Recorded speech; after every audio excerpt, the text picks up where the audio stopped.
Il Partito Democratico vola verso le primarie. Di là c'è il governatore Zaia che attacca Renzi e il suo governo e ad ogni dichiarazione è sempre più chiaro che ha iniziato ufficiosamente la sua campagna elettorale.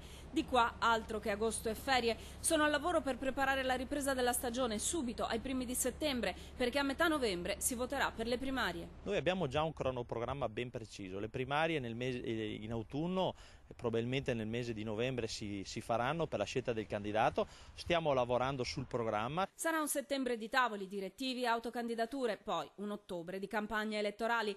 Per ora si parla di primarie di coalizione, spiega Demenec, e anche questo è un aspetto che sarà vagliato con attenzione, anche perché si registra subito la battuta salace di Federico Vantini. Il sindaco di San Giovanni Lupatoto, amico di Renzi, si domanda se sia il caso di fare primarie di coalizione, come quelle di Padova, chiede, che innescarono il disastro elettorale. La risposta è retorica. Vantini preferisce pensare a un PD fortemente maggioritario, locomotiva di un treno di centrosinistra capace di dare il senso del cambiamento, ma su questo sono tutti d'accordo.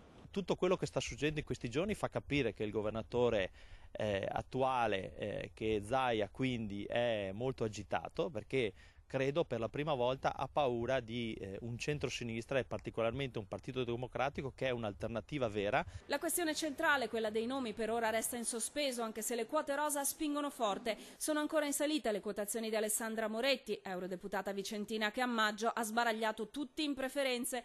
La senatrice Laura Puppato si è presa 10 giorni di ritiro in cui decidere se sarà o no protagonista alle regionali. Se non mi candiderò, precisa, aiuterò comunque il partito. E poi c'è Sibonetta Rubinato. La deputata trevigiana non si sbilancia su una sua candidatura, ma ha avviato una campagna itinerante d'ascolto. Abbiamo tantissimi dirigenti, funzionari, insomma quadro dirigente del nostro partito che può essere credibile. I nomi li faremo a tempo debito.